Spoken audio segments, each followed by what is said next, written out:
The silence is not empty. It is what the birds in your yard are transmitting, and your body already knows it. You already know about the hawk. You've seen it before. The feeder goes suddenly quiet. Every bird vanishes like a switch was thrown. And someone helpfully explains, it is a hawk. And yes, sometimes it is a hawk. But here is the thing that has been bothering me. The hawk explanation is just the surface reading. The headline, when the story is buried. Because the silence that falls over a yard when a predator enters isn't random. It isn't just panic. It is a coordinated, multi-species, real-time broadcast. One of the most sophisticated alarm systems operating on this planet.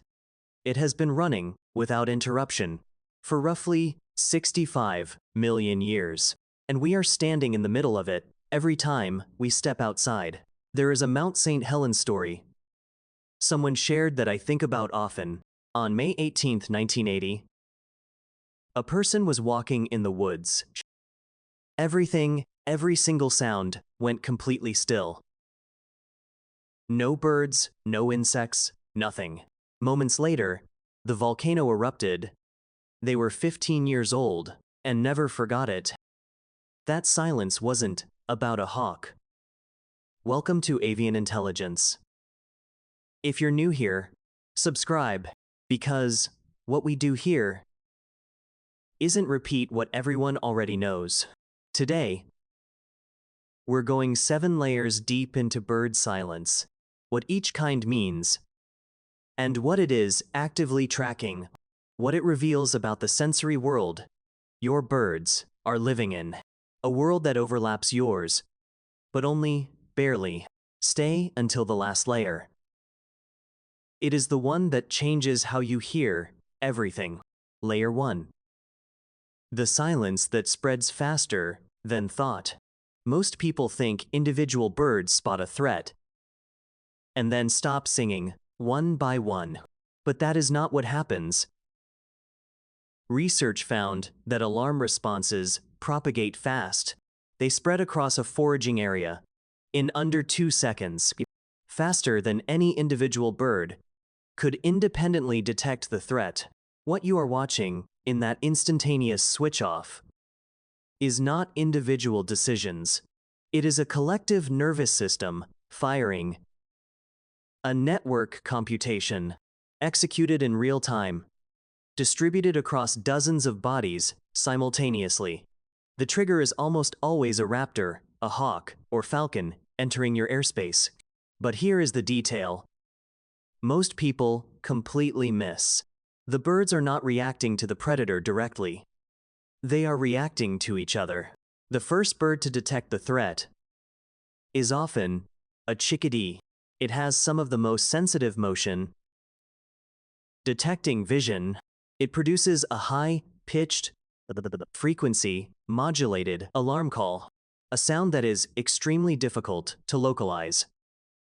The other birds hear it and go silent immediately, before they've even confirmed the threat themselves. Trust the network before they trust their own eyes.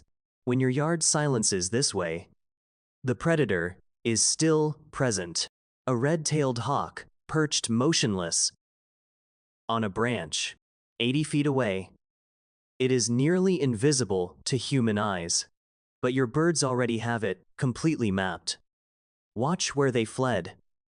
The direction of escape is a compass arrow, pointing directly at whatever triggered them. Layer 2. The owl that isn't supposed to be there. Most owls hunt at night, but 2 species are different. The barred owl and the short-eared owl move through suburban yards. They are active in daylight, particularly right after dawn, and in the hour right before dusk. Exactly. The 2 windows when your feeder is most active. Here is what makes the owl-triggered silence different. Owls don't produce a sound signature when they fly.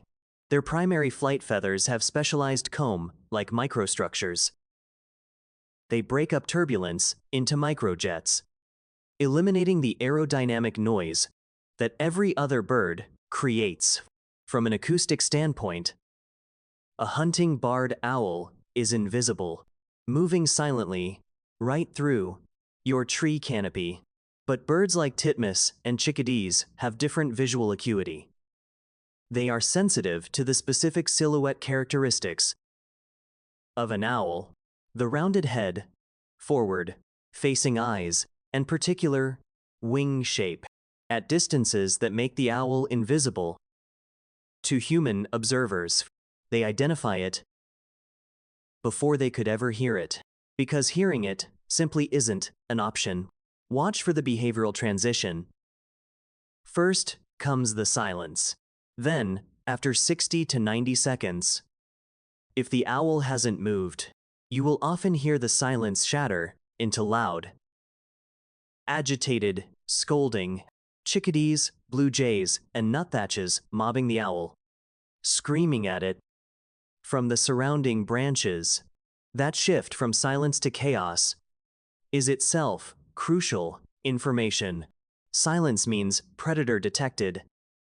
Position completely unknown. Scolding means predator located. We're driving it out. If you hear that transition and follow the noise, you will almost certainly find an owl in a tree, looking totally unimpressed at the drama surrounding it. Layer 3. The ground moved, and only they felt it. This one operates almost entirely below human awareness.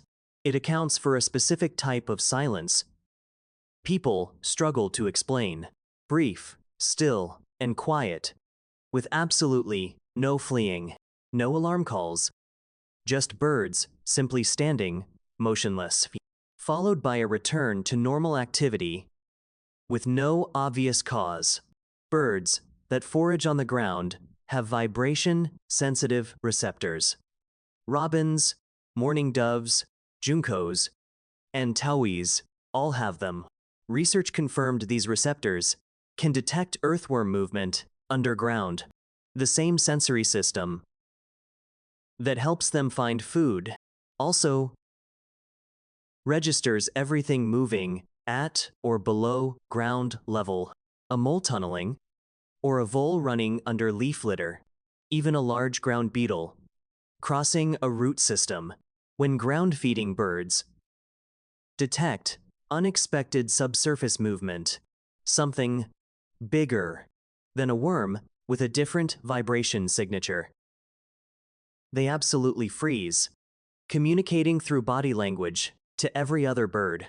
The result is a short, peculiar, very still silence. No scatter, no alarm calls, heads raised, and posture rigid, lasting 15 to 30 seconds before the yard gradually resumes. If you notice this specific signature, look at the ground, not the sky. You need to look at the ground. The cause is almost certainly still moving through it. Layer 4. They read the sky hours before you can. Here is a test worth running. Tomorrow morning. Next time your yard goes completely silent under a clear sky, note the time and check a barometric pressure reading. Then check the weather exactly 6 hours later. Birds have hollow bones and an efficient respiratory system, making them exquisitely sensitive to atmospheric pressure changes. Drops in barometric pressure that are undetectable to human physiology, occurring hours before a storm becomes visible. These drops register clearly in bird biology. Research teams studying avian behavior ahead of weather events documented that birds respond to pressure changes in 2 ways: a frantic, urgent feeding surge ahead of mild changes, or a sudden, complete stillness ahead of severe ones. The feeding surge makes intuitive sense. Consume calories while you can. But the complete stillness is far more interesting. When a significant pressure drop signals a major storm, birds stop foraging, and they completely stop singing. They relocate to sheltered positions, inside dense evergreens, inside brush piles, under overhangs, and deep in shrubs. They go into strict conservation mode, minimizing energy expenditure, reducing their exposure, and simply waiting it out. People who have spent years paying attention to this pattern, farmers, rural residents, and outdoor workers, describe it consistently. The yard empties and goes quiet. The air feels wrong. It looks fine. But within hours, a serious weather event arrives. One person described being in her mother's yard. Everything went still on a perfectly clear day. She immediately began securing the house, trusting the silence, and the sky went dark. Within the hour, your birds are better meteorologists than most phone apps. The question is whether you've learned to read them. Layer 5. The predator on the ground and the silence that looks completely different. Not all yard silence is created equal. The difference in how birds go quiet tells you almost everything. It tells you exactly what triggered the event. A hawk arrival produces a sudden, explosive scatter.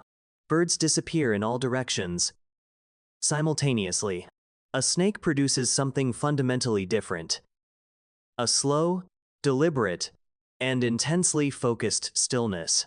Birds that spot a snake moving through the garden often freeze in place for extended periods of time, sometimes several minutes, tracking the snake's movement with extraordinary focus, concentration. Before deciding whether to flee or sound the alarm, researchers note that snake-triggered silences have a postural signature, a very distinctive, focused downward gaze. The birds are looking toward a specific spot near the ground, not upward, as they would for an aerial threat. If you walk outside, to find your birds standing motionless, with their attention fixed on a specific patch of lawn. Not the sky, not the treetops, but the ground. A snake is almost certainly the cause. The important context is that most backyard snakes in North America are completely harmless to humans and ecologically beneficial. They control rodents that would otherwise raid feeders and gardens. Your birds don't know that, and they're not wrong to be cautious. But you don't need to be afraid. Layer 6. The social system rebooting. This layer is invisible to most people because it requires understanding something about bird communities, something that most casual observers never notice. The birds in your yard are not strangers to each other. The regulars, the cardinal pair that arrives each morning, the chickadees that have memorized your feeder schedule, the nuthatch that works the same bark every afternoon. These birds have a deeply established social structure. Who eats first, and who defers to whom at the feeder, who occupies which branch in which tree. That order is maintained through constant low-level vocalization, chips, contact calls, and positional signals. It is, in effect, a continuous conversation. When an unfamiliar bird arrives, particularly a dominant species, like a blue jay, a starling, or a cowbird, that entire continuous conversation suddenly stops. The regulars go silent, and still, not out of fear, exactly, but out of careful social assessment. Who is this? What does it want? Where does it fit? The silence lasts until the calculation is complete. What happens after the silence breaks? is worth watching carefully. Which birds return to the feeder first tells you everything. It shows exactly where they sit in the revised hierarchy. The new bird's behavior in that first minute reveals its intentions, establishing dominance, passing through, or finding its place in the order. Bird communities have their own politics. Silence is what happens when those politics hit a disruption point. Layer 7. The frequency you cannot hear. Save this one and just sit with it. Birds can detect infrasound, low-frequency sound waves, frequencies that fall below the threshold of human hearing. These frequencies are produced by distant geological activity, approaching storm systems, and large animal movement at great distance, events happening far beyond anything visible or audible to humans. Research on long-distance bird navigation has documented infrasonic cues used by migratory species to orient across thousands of miles. The sensory capacity that guides a warbler across a continent registers events no human instrument in your yard would detect. The silence this produces is different from all the others. It is longer, and it is entirely complete. Not just birds, but often insects and small animals too. A whole system stillness that people describe as incredibly eerie. Eerie, in a way that hawk-related silence is not. One commenter described a morning when her yard went completely silent. Every bird, every squirrel, every sound simply stopped. It lasted days, and then slowly, the sounds returned. She still has no idea what actually caused it. Before the 1980 eruption of Mount St. Helens, people walking in nearby forests reported this kind of silence. Before major earthquakes, residents noted that all animals simply stopped. Before tsunamis and major geological events, the silence comes first. Not because animals are afraid of something they can see, but because they are receiving information through frequencies and vibrations, signals that our biology doesn't have the equipment to process. When your yard goes quiet and you find no visible cause, no hawk, no owl, no snake, no approaching weather, do not dismiss it, because the birds heard something real, happening at a scale your senses cannot reach. That silence is not empty. It is the most information-dense moment your yard will ever produce, packed with signals and frequencies you will never access. The birds were built for a wider version of the world. Have you stood in your yard during one of these silences and felt it land in your body before you understood it? That visceral sense that something profound just shifted. That instinct is not imagination. It is a vestigial sensory awareness, one that evolution quieted in humans, but never entirely removed. The birds feel it more completely than we do, but we definitely feel it too. Tell me in the comments, when your yard has gone silent, what was it, a hawk? Or a storm arriving later? Or was it something you never figured out? I read every story, and the ones I think about longest are the ones where someone says they still don't know, because that is the real takeaway. Learning to read bird silence makes you more attentive, a more attentive reader of the world itself. Silence in any system is information. The absence of a signal is the signal. And once you learn to treat it that way, in your yard, in a conversation, or in a room, you start catching things that other people consistently miss. The birds have been doing this for 65 million years. They've got a head start. But we can learn. I'll see you in the next one.